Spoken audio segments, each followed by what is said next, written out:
네, 오늘은 운동할 때 도움이 되는 영양소에 대해서 본사 자료 중심으로 해서 강의를 좀 해드릴게요. 어, 우리가 운동이라는 것은 물론 건강을 위해서 정말 중요한 거는 맞지만 운동을 너무 과하게 하거나 하면 몸에 활성산소가 생기면서 그게 몸을 나쁘게 할 수도 있잖아요. 그래서 결국은 뭐냐면 운동을 할 때 적당한 영양소를 공급해 주는 것이 정말 중요하다는 사실 제가 여러 번 말씀드렸죠. 그래서 오늘은 그 부분에 대해서 좀 더 설명을 드릴 거고요. 그래서 이 운동을 극대화시키는 영양소가 과연 무엇일까? 이 부분에 대해서 제가 설명을 좀 드릴게요. 어, 첫 번째, 우리가 단백질이 정말 중요하거든요. 근데 이 단백질은 사실은 우리 몸의 면역이나 뭐 여러 가지 호르몬 이런 기능도 있지만 우리 몸을 구성하는 구성 원소 중에서 대표적으로 근육이라든지 피부라든지 이런 걸 다 만드는 거잖아요. 그래서 보통 성장기에 어린이들이라든지 특히 노인들한테 이 단백질의 섭취량이 많이 필요해요. 근데 정상적으로 보통은요, 보통 자기 몸무게 그람수라고 생각하시면 돼요. 그렇게 생각하면 되고, 성장기 어린이들이라든지 아니면 노인들 같은 경우에는요, 1g까지는 안 되고요. 대략 한 1.2에서 한 1.5. 만약에 근육량을 많이 늘리고 싶어. 그러면 한 1.5에서 한 1.8까지 먹어주면 이게 많은 도움이 된다는 거예요. 근데 이제 요즘 이런 질문을 많이 해요. 우리는 지금 많이 먹지 않느냐? 단백질 많이 먹는다. 어제 뭐를 많이 먹어요? 고기를 많이 먹잖아요. 육류로. 근데 과연 이게 무슨 의미냐는 말이에요. 첫 번째, 정말 많이 먹고 있느냐? 두 번째, 단백질을 많이 먹으면은요, 플러스적인 요인도 있지만 마이너스적으로 간과 신장에 부담이 되고 또 심한 경우에는 통풍이 발생할 수 있다. 맞아요. 그죠? 나타날 수 있다는 말이에요. 그럼 과연 이걸 어떻게 우리가 해석해야 될까? 사실은 현대인의 단백질 섭취량은요, 정말로 많아요. 120%. 그런데 문제가 뭐냐면요. 먹는 단백질 공급원이 전부 다 육류다 보니까 육류 속에 들어있는 뭐예요? 지방이나 콜레스테롤이 문제가 되어가지고 이게 어떤 문제를 일으키냐는 거죠. 그래서 결국 뭐냐면 어떤 단백질을 먹느냐가 정말 중요한 포인트가 되고요. 그 다음에 이 단백질이 그런데 왜 그러면 문제를 일으키냐. 자, 이 부분에 대해서 우리가 지금 설명을 드릴 거예요. 그래서 좀 복잡하긴 하지만 이게 바로 단백질 대사 과정인데 뭐 간단하게 뭐 우리가 이해하면 되느냐면요. 우리가 음식으로 단백질을 먹잖아요. 먹으면은 이게 위하고 소장에서 이게 잘게 부서지면서 아미노산이 되잖아요. 그러면 이 잘게 부서진 아미노산이 어디에 저장이 되느냐면 간에 저장이 됩니다. 근데 이 간에 저장되는 단백질이 그럼 어떻게 기능을 하느냐면 단백질은 크게 아까 뭐 여러 가지 이제 합성을 하잖아요. 예를 들어서 피부가 손상이 입었어. 아니 근육이 손상이 입었어. 그러면 이제 피부 단백질이나 근육 단백질로 이렇게 다시 합성이 돼야 돼요. 다시 말해서 간에 있는 이 20종류의 아미노산이 이 필요한 무슨 단백질, 근육 단백질이나 아니면 뭐 피부 단백질이나 아니면 머리카락 단백질이나 이런 식으로 해가지고 합성이 되는 과정이에요. 그래서 원래 이 합성이 잘 돼야지만 단백질 고유의 기능을 하는 건데 문제는 뭐냐면 이게 양질 단백이 아니다 보면요. 이게 합성이 안 되고 분해가 돼버려요. 분해가 되면은요, 이게 뭐로 바뀌느냐면 암모니아라는 게 바뀌면서 콩팥에서 그냥 배설돼 버려요, 소변으로. 그래서 사실 이게 문제입니다. 그러니까 우리가 필요한 거는 아미노산을 통해서 합성을 해야 되는데 합성이 안 되고 아미노산이 분해가 되면서 암모니아로 배설이 된다는 거죠. 그래서 이게 왜 이렇게 되느냐는 거예요. 왜 이렇게 되느냐면 이 정상적인 과정에서 우리가 뭘 먹느냐가 더 중요하고요. 또 이 아미노산 풀이 합성이 되려면요. 일대 절대 필요한 게 뭐냐면 바로 운동이에요. 그래서 운동을 해야지만 아미노산이 분해가 안 되고 합성이 된다는 거예요. 그래서 단백질의 정상적인 기능을 하기 위해서 첫 번째는 뭐냐면 운동을 해야 되고요. 두 번째는 단백질 거본 자체가 동물성이 아니고 우리가 질 좋은 식물성, 특히 대두나 콩단백으로 대처하는 것이 중요하겠다. 이걸 이해하셔야 돼요. 그래서 이 단백질의 사용을 통해서 우리가 근육을 늘리는 그 기전이 뭐냐면요. 우리가 운동을 하잖아요. 운동을 하면은 이 근섬유가 미세적으로 이게 손상이 와요. 그럼 우리 몸에서는 이 손상이 오는 조직을 어떻게 회복시키기 위해 가지고 더 많은 근육을 만들어내요. 그래 가지고 근육의 근섬유의 비대화. 그러므로 근육량이 확 늘어나는 거거든요. 그래서 결국은 뭐예요? 운동을 그러니까 너무 심한 운동이 아니라 적당한 운동을 해줬을 때 근육이 이렇게 더 커진다는 거죠. 그리고 이 근육을 향상시키, 근육량을 늘리기 위해서는 언제 운동을 해야 되느냐? 바로 이거예요. 아침, 점심 때는 하면 안 되고요. 그러니까 저녁 먹기 전에 이때는 관절과 근육이 이완이 돼 있어요. 이완이 돼 있기 때문에 운동했을 때 부상의 위험성이 감소하잖아요. 그리고 낮 동안에 섭취한 에너지원을 사용할 수 있기 때문에 저녁 식사하고 하기 전에 운동을 하고 그다음 운동 후에 식사를 하면 근육량이 늘어난다는 거예요. 그래서 이걸 기억하시고요. 그 다음에 우리가 기억해야 되는 게 뭐냐면요. 성장 호르몬에 대해서 우리가 기억을 좀 해야 돼요. 성장 호르몬이라는 거는 우리가 통상적으로 그냥 우리가 2차 정징에서 클 때 많이 분비된다고 이야기를 하잖아요.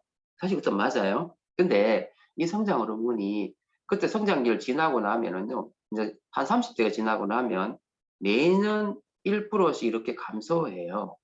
근데 이 성장 호르몬이 그러면 어떤 기능을 하느냐 하면은 우리 몸을 키우는 기능도 물론 하지만 이제 성장이 끝나고 나면은 그때도 이 성장 호르몬이 우리 몸에 긍정적인 기능을 하는데 이 긍정적인 기능이 나이가 들면서 점점 줄어든다는 거죠.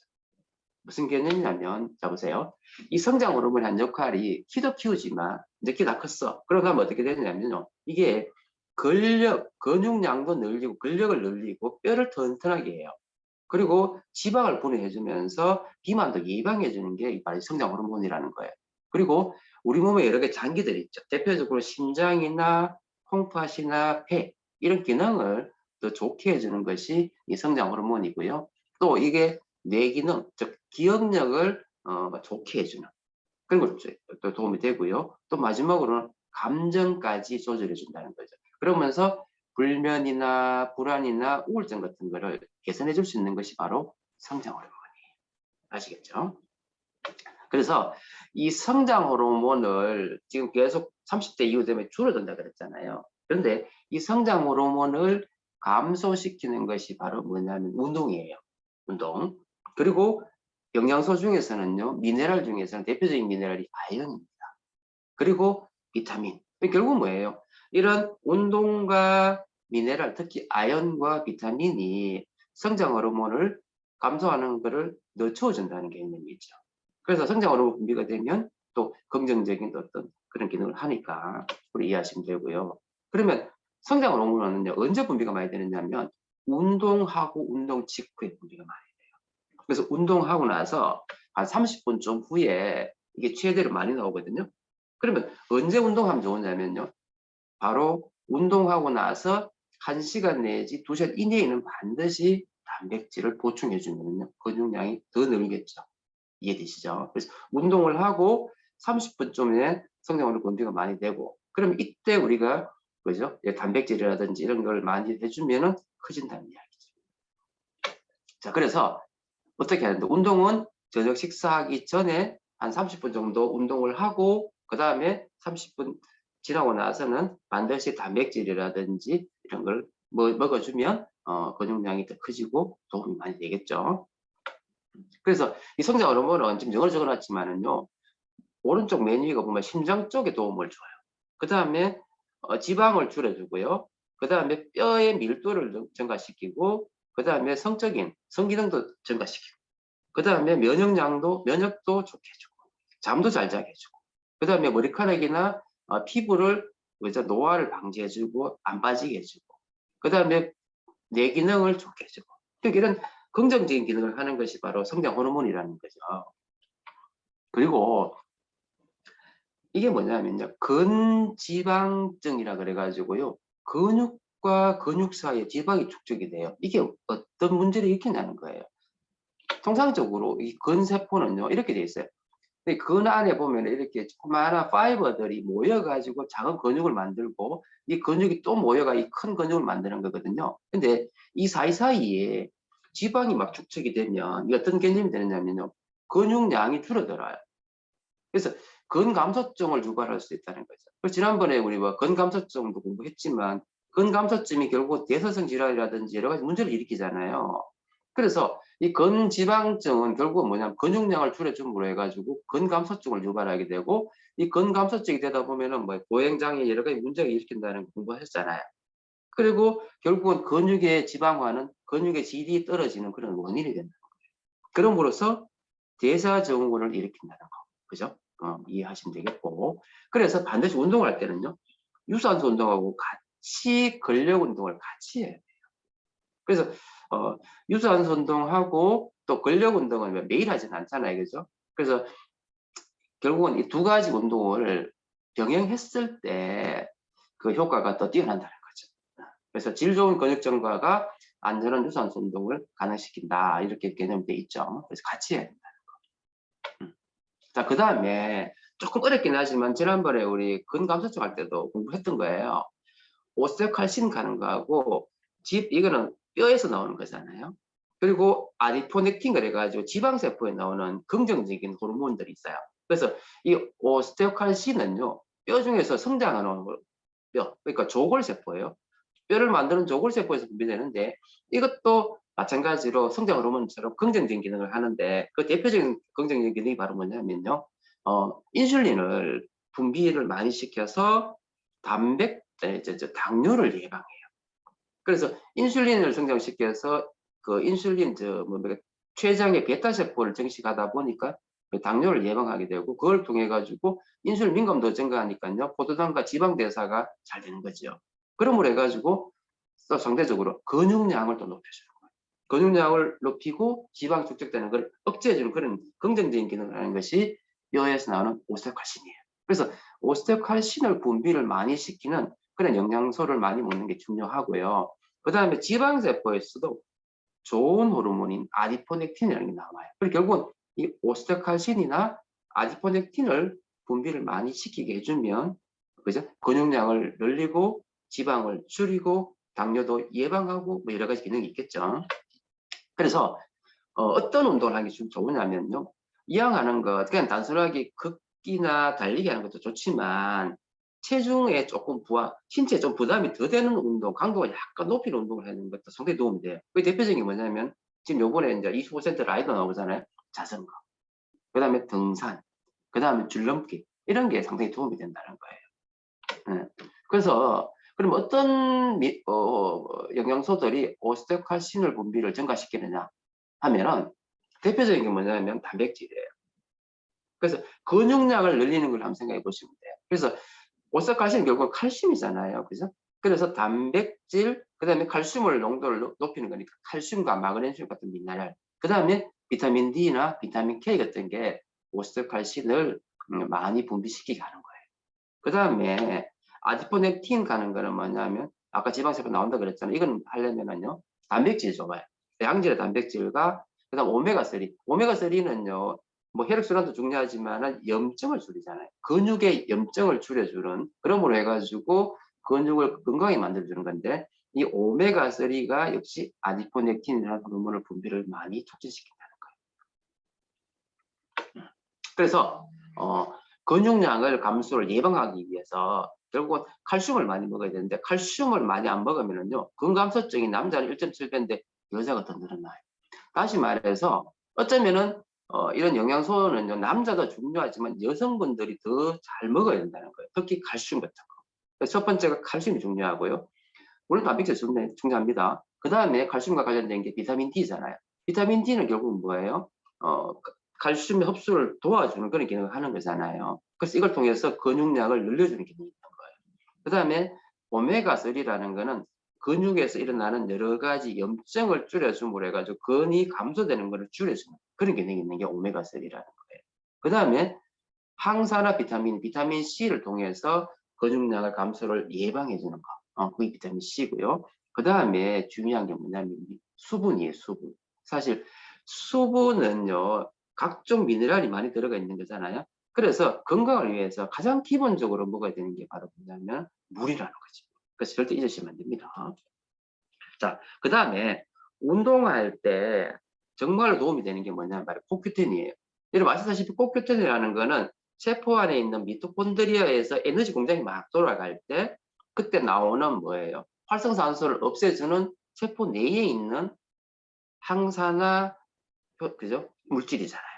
근데 이게 어디 많이 있냐면 우리 몸에서 제일 운동을 제일 많이 하는 데가 어딥니까? 심장이죠, 심장. 심장이 제일 많아요. 그 다음에 많은 데 어디냐면 콩팥, 그 다음에 간, 이런 데 많단 말이에요. 근데 이게요, 나이가 들면서 감소를 하는데 가장 많이 감소하는 데가 바로 어디냐면 바로 심장이라는 거예요. 그래서 결국은 뭐냐면 이 코큐텐이 감소함으로 해가지고 심장 기능이 떨어지게 되고 혈관 순환이 잘 안 되다 보니까 혈압이 높아지잖아요. 그래서 코큐텐을 먹어주면은 혈압이 떨어지는 거 아시잖아요. 그때 뭘 분비한다고요? 산화질소를 분비해가지고 혈관을 확장시킨다 그랬죠. 그런데 운동을 할 때 이 코큐텐을 먹어주면은요, 운동의 역량이 확 증가해요. 그래서 이게 여러 가지 데이터를 통해서 확인이 된 거예요. 그래서 운동할 때 코큐텐을 먹어주면요, 첫 번째 혈중 코엔자임 농도가 확 높아진다는 객관적인 데이터가 있는 거예요. 그래서 운동할 때 반드시 코큐텐을 먹자. 그죠? 아시겠죠? 그래서 섭취했을 때 가장 큰 효과를 보는 영양소 중에 하나가 코큐텐. 그래서 이제 마무리인데요. 사실은 우리가 근육을 유지하는 거, 이 자체가 너무너무 중요한데 어떤 단백질을 먹느냐가 중요해요. 그래서 단백질의 대사를 정상화시키기 위해서는 운동을 해야 되고 또 단백질 근원으로서 우리가 식물성 단백, 특히 대두나 콩 단백을 먹는 것이 중요하겠고 그 다음에 근육 유지를 위한 영양소로서는 아까 어떤 이야기 했습니까? 단백질 기본이지만은 칼슘, 그 다음에 뭐죠? 비타민 D, 비타민 K, 그죠? 그 다음에 오메가3, 그죠? 이런 거, 그죠? 항산화 비타민 C, 뭐 이런 거. 그 다음에 성장 호르몬 분비를 많이 시키는 거는요, 뭐라 그랬습니까? 비타민, 미네랄, 특히 미네랄 중에서는 아연, 그죠? 아연, 이런 거 중요하고요. 그 다음에 운동 효과를 극대화시키는 것이 코큐텐이라고 말씀드렸잖아요. 코큐텐. 그 다음에 활성산소를 막기 위한 항산화 영양소가 중요한 기능을 한다는 거지. 그래서 이런 반드시 운동할 때는요, 이런 거를 먹어주면서 시너지 효과를 발휘하는 것이 중요하겠다는 그런 말씀을 드리고 싶습니다. 네, 오늘 강의는 이렇게 짧게 하는 걸로 하겠습니다. 좀 도움 되시기를 바랍니다.